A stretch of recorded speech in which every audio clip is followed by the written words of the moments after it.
Please like and subscribe to our channel and click the bell icon to get new video updates.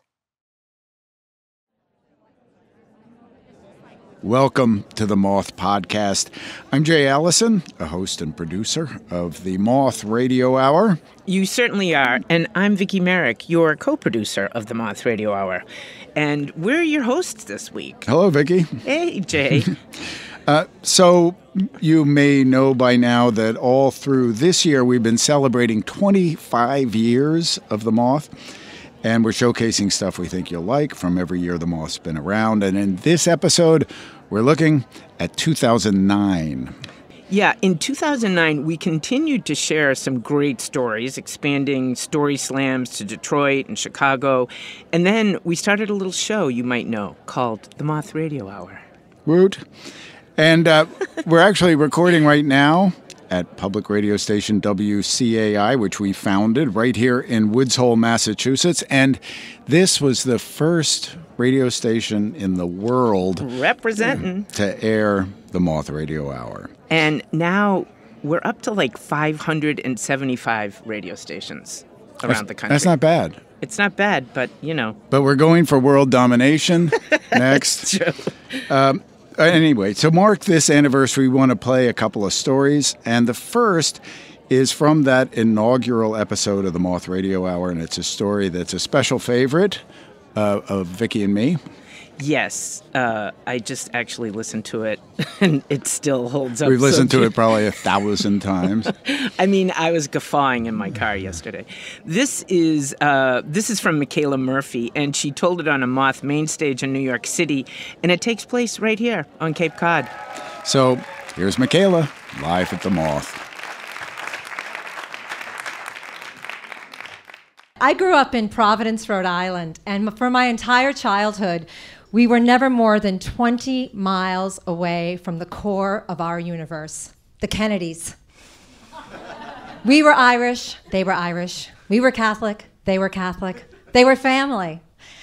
We were like the relatives that they never got to see. But we knew, they're busy, and we knew that they loved us. So anything that was happening to them was also happening to us. So their tragedy, plus our own tragedy, was a lot. So this one Thanksgiving after dinner and a family fight at Grandma's house, we were in the car and we're driving home, and the radio was playing this 10th anniversary of the JFK assassination. And I'm sitting in the back seat, and I start to cry. And my sister Erin says, "Hey, Dad, Michaela's crying." And my father pulls that car right over to the shoulder of I-95. He stops it, he turns around, and he looks at us. And with tears in his own eyes, he says, "Don't you ever be ashamed to cry for that man." So my parents grew up near Newport, and they got married in the same exact church as Jack and Jackie, St. Mary's. And my father gave exact replica jewelry to my mother that was replications of the jewelry that Jack gave to Jackie. And every Saturday night after Mass, my family would be in the living room, and we'd be happily ever aftering to the original soundtrack of Camelot. And every year during the 70s, my 4 aunts would take me and my 2 cousins on their dream vacation, a rented beach house in Hyannis on the very cove, sharing beachfront with the Kennedy compound. Every day for an entire week, my Aunt Pat would roll up her sister's hair. My aunts would apply sunscreen to the back of their necks, the backs of the hands, and the tops of their feet. And then they would drag their beach chairs down to the beach, and they would set them up perfectly, not facing the water, not into the sun for tanning, but perfectly for spying on the Kennedys. They would sit there all day in the broiling sun with high-powered binoculars and keep constant surveillance. And every year they'd have the same exact conversations. Usually around mid-morning, the first sighting would be made, usually by my Aunt Pat. She'd be, they got Rose out. Walking. Ethel looks drawn. And then about an hour later, my Aunt Gert would say, "How old is Rose now?" And Aunt Momo would make the calculations. "Well, let's see. Jack died in 63 when she was 74. And Rose's birthday was 2 weeks last Thursday. And Joe died in 69, making her a widow at 81, so 85. And then they'd break for lunch. So after lobster and drawn butter and hosing us down, they'd all hustle back to their posts, and they'd watch. And every now and then, there'd be something they didn't know. Hey, who's that? Who's that? Who's that? So they'd draw out the family tree in the sand, they'd analyze it, they'd come up with a profile, and they'd crack the code. It's one of Bobby's. Now, any mention of Bobby would always bring up the inevitable, oh, I just pray to God they don't tell poor senile Rose about Bobby. It'll break her.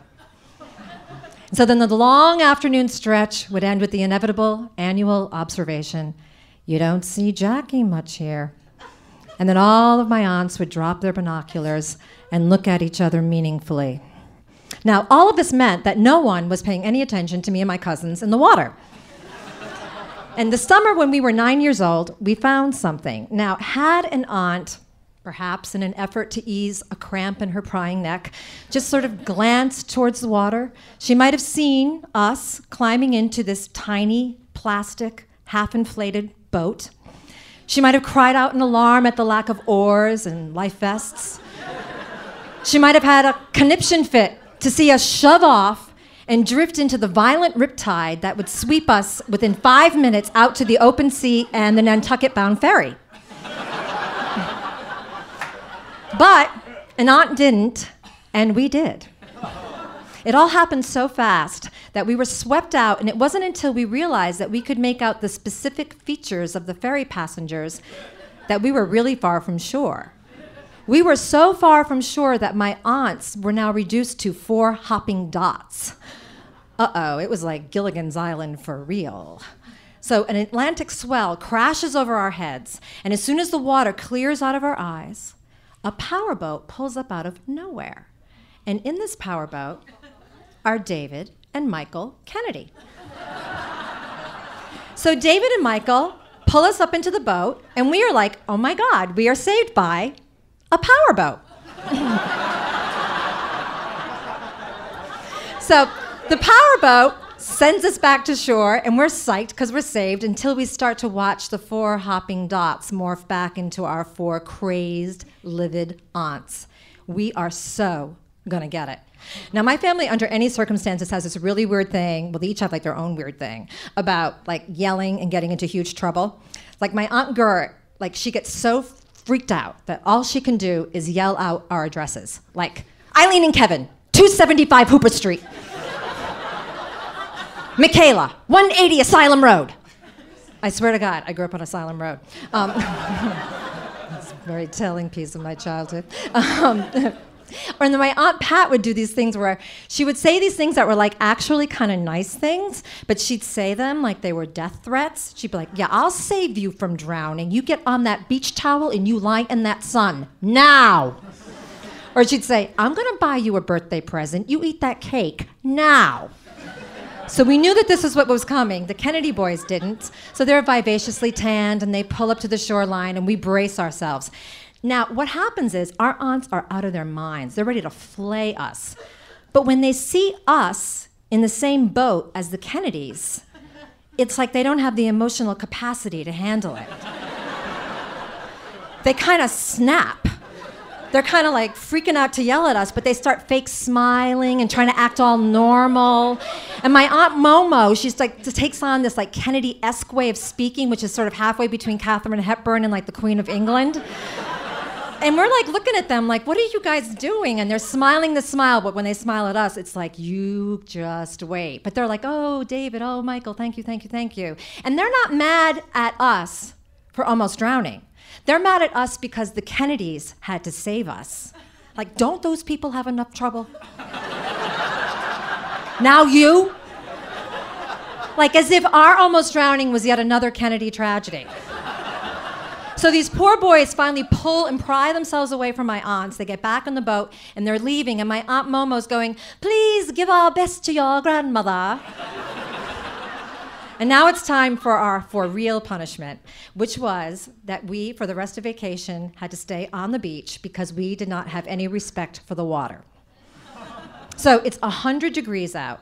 And after about a half hour of whining and fighting and like emptying out all the copper tone and kicking sand, we break my Aunt Pat's last nerve and she says, all right, you can go in the water, but only up to your knees.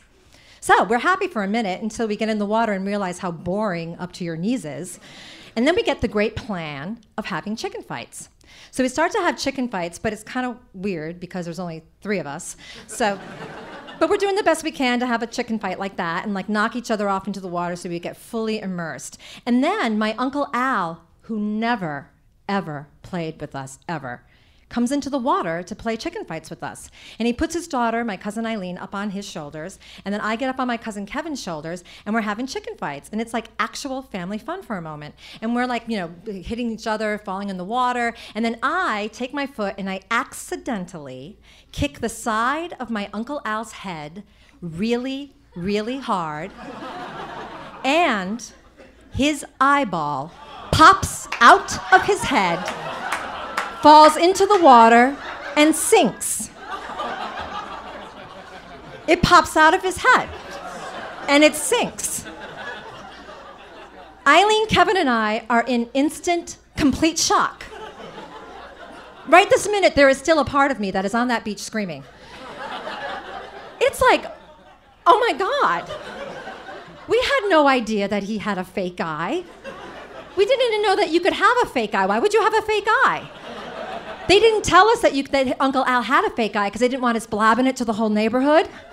So they didn't tell us, so we didn't know. And like later on, there was Columbo and Sandy Duncan, but this was way before that. We had no idea.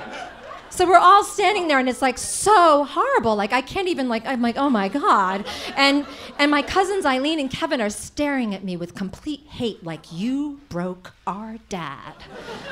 And my Uncle Al is standing there and he's got the lid open. So you can see inside the socket where now it's just like skin and the eyeball gone. And you cannot just say, I'm sorry, to someone that you just... So I don't know what to do. And my Aunt Pat is hysterically screaming because that eyeball cost top dollar. It was a special magnetized eye so it could keep up with the other one. And now I had just better pray that vacation was over and that they got that deposit back because now they were gonna have to buy a brand new top dollar eye that was not in the budget. So I just didn't know what to do. I was like, my life is over. I am no longer Michaela. I am now Murph's girl who kicked Al's eye out in the Cape. And it's awful, and everybody's just crying and pointing at me, and now my other aunts are getting in on it, and who's the blame part of the conversation's happening. So I just kind of back off into the water. I'm kind of going back and regressing back to where life as I once knew it had ended. And I just stand there, and I kind of wish I had drowned. And I kind of wish the Kennedys hadn't saved me. And I bent off into the waves, and I just started sifting through sand and shells and pebbles, and it's totally ridiculous, but I will never stop looking for this eye. I'm gonna look forever. And I keep looking and looking, and I'm sifting through, and then all of a sudden there is an eyeball in my palm staring right at me, and so I scream and I drop it back, and it sinks back into the water. But now we know it's possible. So everybody gets back into the water, and now we're all sifting through, and I pray to God for no more future happiness until we find this eye. And I also kind of pray that it not be me, the one that finds it this time. So after an hour, my cousin Kevin finds the eye, and he holds it up in triumph, and he does not let go. And my Uncle Al takes the eye, he washes it off, and just pops it back in. And then he kind of tests it, and it's keeping up with the other one, so it's working still. And now it's the weirdest thing because now we know it's a fake eye. And now that you know it's a fake eye, it totally looks like a fake eye. And I can't believe that I never noticed it wasn't a fake eye before. So now vacation's back on. And so everybody gets back into their beach chairs and they start to settle down to begin telling the story over and over, a million times, about what I just did. And I have not really fully reintegrated back into the family yet. I'm kind of standing apart, and I notice that there actually has been kind of a group of people who've been watching this whole thing. And then I see something that I didn't notice, that no one noticed. And that's that 2 of the Kennedy kids, David and Michael, had taken a walk on the beach. And I can tell just by the look on their faces that they had stood there and seen the entire episode. that they had been there watching us. Thank you.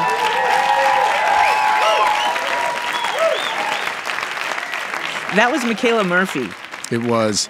And Michaela's work has been featured in The New Yorker and been produced off-Broadway and at the Clinton White House. She's a co-founder of Life, which is leadership fueled by entrepreneurism, an education platform for high school students in Detroit and New York City. And she's currently director of education at the Bucks County Playhouse in Pennsylvania. I love that story. Vic, can you guess what my favorite line is? You know, I can't because there's so many. I mean, was it about when the aunt whenever she gets mad, she says every kid's name and their address? That's good. No, for me, it was the one that sticks to me, with me, just like it did for Michaela, was don't ever be ashamed to cry for that man. Oh, my gosh. I mean, just the feeling in that from him to her and then carried through generations, and it just makes you, feel the past and being carried, that kind of tragedy being carried into the future. And at the same time, it's light. And life is going on. Yeah, and she's hilarious, but also, the beauty of her saying that they felt like family because of all the things in common. Right. But when she says, anytime there was tragedy in our family or their family, it was a lot, because they were both tragedies in their family, yes. Which was a gorgeous moment of, like, big humanity. It's like we're all kind of in the same family, which I love that part. Right. And there's an eye that pops out. So, it's a good story. All right. That happened on Cape Cod over in Hyannisport, not too far from here in Woods Hole, and we can visualize it perfectly. And our next story... Oh, right. Our next story, oh, God, is one of our favorites also, and it takes place right here, well, right across the Vineyard Sound, and it was told by Buddy Vanderhoop from Martha's Vineyard. But really, you should be the one introducing this, don't you think? Well, I don't know. You're both fishermen. Yeah, we fish the same waters, but he does it with a lot more success than I do. This is a great tale of adventure, and he has success a lot, but maybe not every trip, dun, dun, dun. As you'll hear. So here's Buddy Vanderhoop. He's live at the Tabernacle in Oak Bluffs.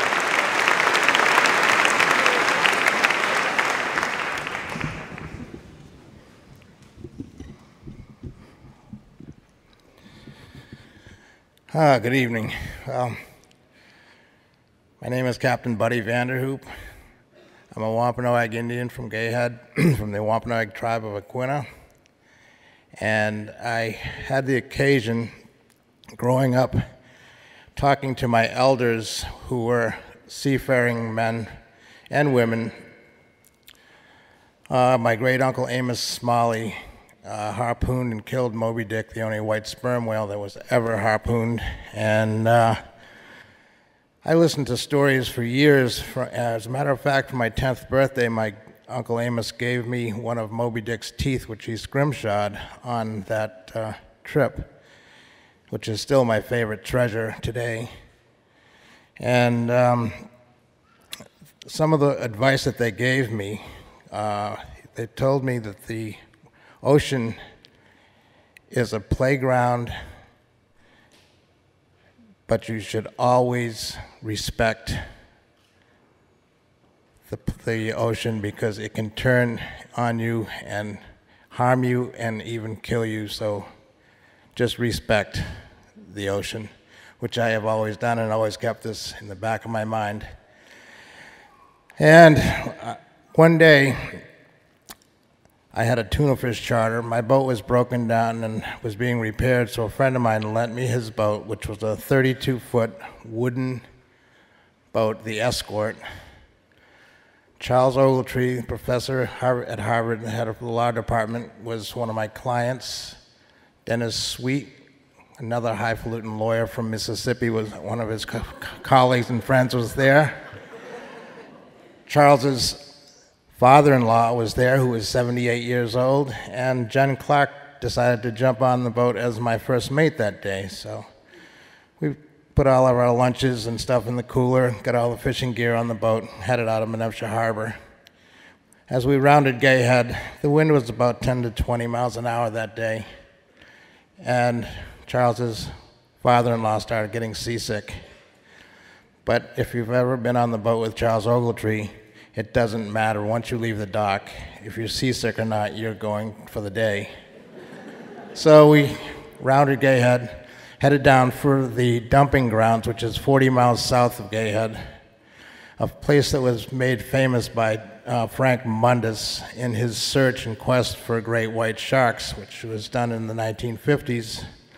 He caught an enormous amount of great white sharks just south of Martha's Vineyard in those days. And we were in search of yellowfin tuna. So we get down there. It was a little bumpy going down, but it actually turned out to be quite a nice day. We set the gear out. As soon as we got all 8 rods in the water, 3 of them went off. We landed the 3 tuna fish, put them out again, and we were having a great day of fishing. It was a beautiful, flat, calm day. And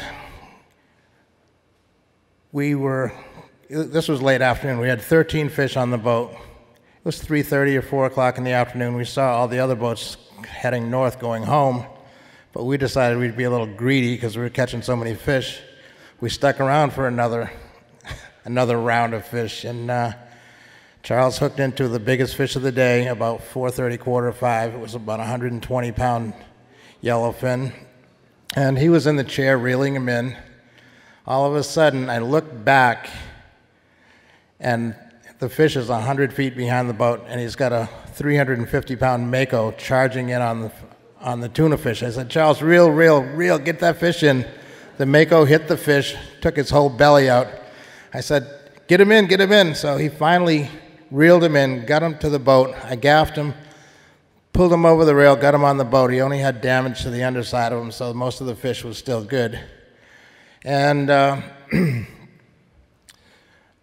just about the time that fish hit the deck, the motor died. I said, oh no, here we are 45 or 50 miles south of the vineyard, and the batteries are dead. And I went over, I looked at Jen Clark, I said, what happened? She said, the motor stalled. So I went up, turned the key, no clicks, nothing. The ammeter gauge was below 9 volts. So I said, well, maybe if I give it a half an hour, 45 minutes, the battery will recharge itself or come up a little bit enough to start the diesel motor. And so I cleaned the fish, cut the head of the fish off. There were no guts left because the mako enjoyed those. And I decided I'd put the fish head, the tuna fish head, on a hook to see if we could catch the mako that had the rest of my fish. So, well, 15 minutes later, Charles hooks up to a pretty nice shark, about a 400-pound shark. We got him in, and it was just a blue shark. So we pulled him in next to the boat. I cut the leader off, and then I said, well, it's been about 45 minutes. I'm going to try the motor again. Hit the key, nothing. So the sun's going down. It's really, we're in a bleak situation right now. We're drifting south. We're already 45 or 50 miles south of the vineyard. I look over to the northwest, and the sky's totally black. It was just a nightmare. And 10 minutes later, we had a major thunderstorm over us, lightning all around the boat. The winds picked up to 25, 30 miles an hour. It's getting dark, and then the thunderstorm's over. It's a little bit calm. The seas have built up to 4 to 8 feet. We're dead in the water, in the slosh, sideways, and it's just about dusk. You can just barely see the little piece of light where the horizon was, and I saw a boat on the horizon. Well, I had brought 2 2,500-foot parachute flares with me on this trip, as part of my emergency kit anyway. So I shot one up, and it lit up the whole ocean for a mile around us, it seemed. The boat saw it, saw the boat turn toward us, and 20 minutes later, the boat is pretty close to us. The 2 members of the boat, the lobster boat, came out on deck, and they said, what's the problem? I said, well, we're broken down, the batteries are dead, we have no way to get back to Menevsha. Could you please tow us back to New Hampshire. And the captain says, "Do you have any beer?" Charles Ogletree said, "Yes, we have a 6-pack of Red Stripe beer." And as the mate said, "Yeah, man." So they throw a line over. We put the beer in a plastic bag. They pull the beer over, throw a line. We hook it up to the bow cleat. And it's 4 to 8 foot seas. It's blowing 25 or 30 miles an hour. They start hauling us up north toward Martha's Vineyard. Well, the wind is increasing all the time. It's blowing 35 now. Seas are almost 10 feet tall. Waves are crashing over the front of the boat, and all of a sudden the line parts. Well, these guys are up in the pilot house of their lobster boat drinking Red Stripe. They kept on going. Their stern light's getting smaller and smaller. It's going down in the waves, and finally it's totally out of sight. I said, "Oh my God, these guys don't even know that they dropped us." They're drinking beer and having a blast in the wheelhouse, and here we are back in the slosh in these 10-foot waves now, and it's just, it's critical. So finally I see the port and the starboard light coming back to us. A half an hour later, they're beside us again. It's blowing 40 to 45 miles an hour now, and it's really, really getting nasty. Scary nasty. They threw us a line again. They towed us for maybe a mile, and the rope parts again. They this time knew that they dropped us, turned around and said, "Well, we can't help you anymore because the rope's too short. We don't have anything any thicker, so we're going to call the Coast Guard right now, and we'll stand by you until they get here." So they call the Coast Guard. Here we are. It's blowing 50 miles an hour now. The seas are building to 15 to 18 feet. We're sideways in this stuff, and it's just the outriggers are slamming into the mast. It's just a horrible scene. And Dennis Sweet looks over at the other boat. They have deck lights on. They have lights on in the wheelhouse. He said, "I got to get out of here. I'm going to go over to that boat. I'm swimming." And I said, "Dennis, how are you going to get on the boat when you get over there? And did you forget about the sharks that we just caught about an hour and a half ago? And all the blood that's been pouring out of the scuppers of this boat since we've been rolling here in the slop?" So he aborted that idea pretty quickly. So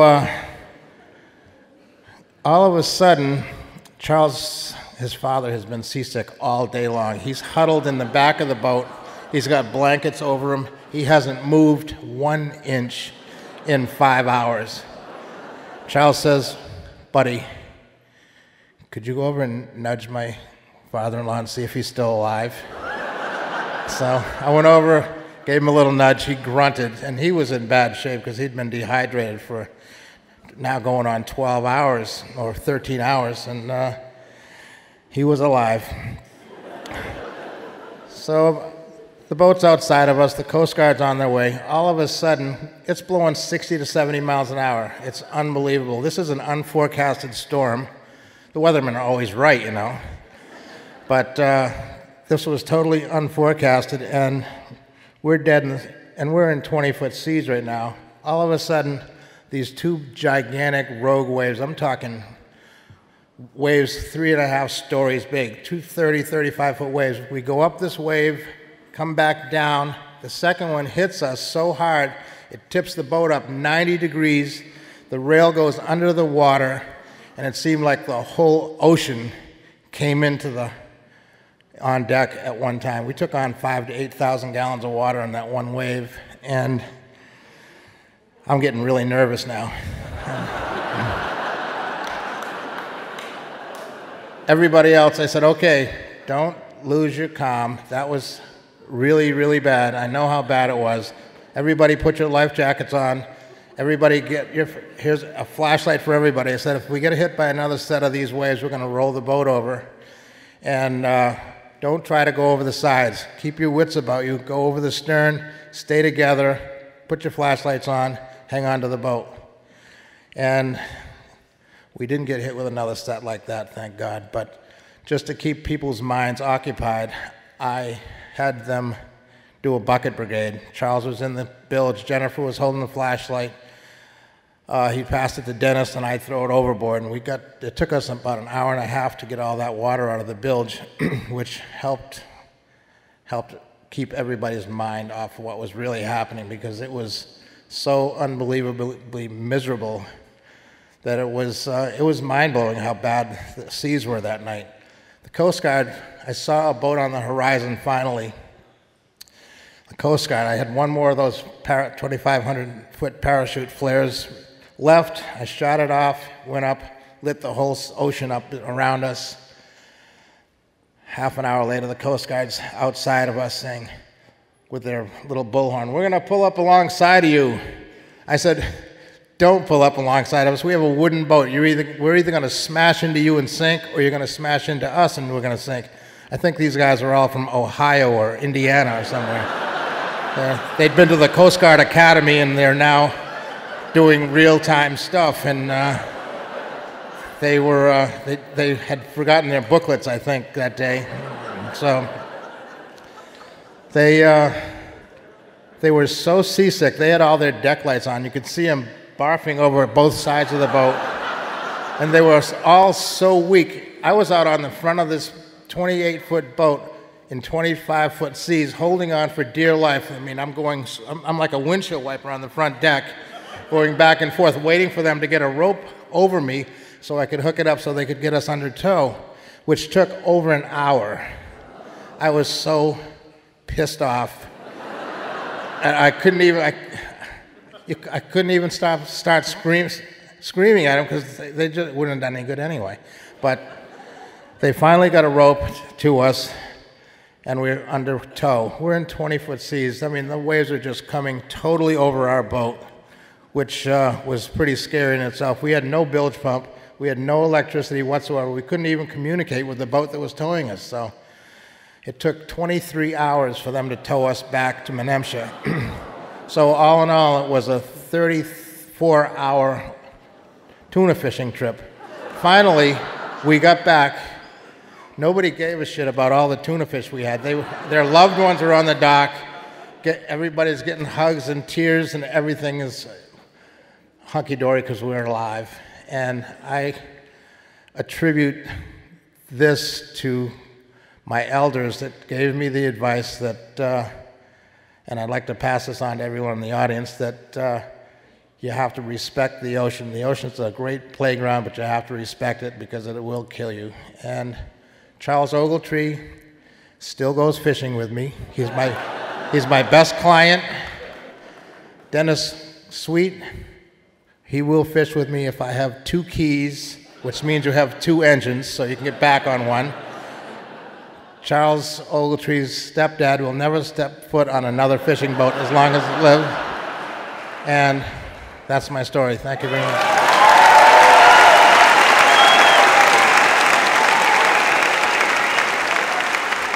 That was Fisherman Buddy Vanderhoop. Captain Buddy Vanderhoop is a member of the Wampanoag tribe of Aquinnah in Massachusetts. He owns and operates Tomahawk fishing charters on Martha's Vineyard and is widely known for his ability to catch big fish. Since the story originally aired, he now has a new boat. Hopefully the battery's working. A 35-foot Viking. Do you remember watching him tell that story over in the Tabernacle? Oh my God, my hands were sweating. Do you remember how he held his hands and he kept looking at Meg, his director, like, am I doing all right? He held his hands at his sides and they were shaking the whole time. And he's a big man. He's like 6'8" or something. And he's big, like strong big, strong man. Guy. Yeah. Yeah, and he said to me afterwards, he said, yeah, that was a scary night, but not as scary as standing up there and telling that story. Yeah, I mean, the building, I always equate that experience of listening to that story. It was like being in a storm, because the waves of like, what? Another bad thing? Another bad thing? It was like one after another. It was so powerful. I literally jumped out of my seat at one point, I think towards the end, and just, jumped up in the air. I was, totally swept away. It was exciting. So many great stories at the Moth over the 25 years, thousands of them, and I don't know how many episodes of the Moth Radio Hour have we produced. I shuddered to think. I tried to figure it out yesterday with Emily Couch, and I think it's like 285 radio hours.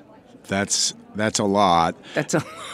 Average 4 to 5 stories per hour. Yeah, so we're in the thousands, and that is the tip of the iceberg.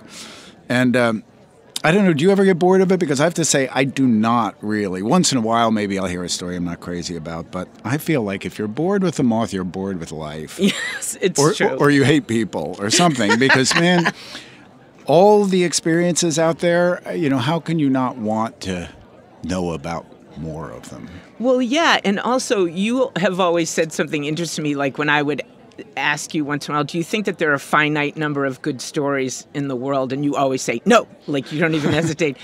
But the thing that I love, especially about the Moth stories that you always point out to me, is like you kind of absorb them and then you tell them to somebody else, almost as if they're your own.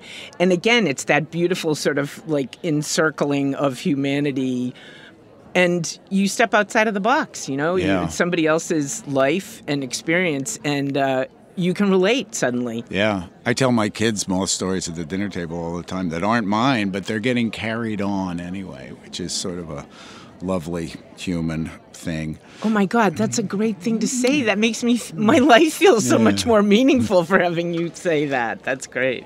Well, look, it's a great pleasure to produce the show with you, Vic, and the team at the Moth, who are wonderful, the directors. I mean, they're kind of behind the curtain, but man, oh man, always inspiring. They do they make it really work and make it special. Yeah. So that's it for this week. We hope you enjoyed a look back at the Moth and the Moth Radio Hour. Yeah. And from all of us here at the Moth, as they say, have a story-worthy week, but tell us a story. Amen. Next time. Jay Allison is an independent journalist and one of public radio's most honored producers. The recipient of 6 Peabody Awards, Jay was the host and curator of This I Believe on NPR and co-created the acclaimed websites Transom.org and the Public Radio Exchange. He is currently a host and producer of the Moth Radio Hour and executive director of Atlantic Public Media in Woods Hole, Massachusetts. Vicki Merrick is an independent radio producer, voice coach, and editor. She's been a collaborator with Jay for many years, including on 4 Peabody Award-winning projects, Lost and Found Sound, the Sonic Memorial Project, Transom.org, and the Moth Radio Hour. A special thanks to WCAI in Woods Hole, Massachusetts, for the use of their recording studio. This episode of the Moth Podcast was produced by Catherine Burns, Sarah Austin Janess, Sarah Jane Johnson, and me, Mark Solinger. The rest of the Moth's leadership team includes Sarah Haberman, Jennifer Hickson, Meg Bowles, Kate Tellers, Jennifer Birmingham, Marina Kluche, Suzanne Rust, Inka Gladowski, Aldi Kaza, and Brandon Grant. All Moth stories are true, as remembered by storytellers. For more about our podcast, information on pitching your own story, and everything else, go to our website, themoth.org. The Moth Podcast is presented by PRX, the Public Radio Exchange, helping make public radio more public at prx.org.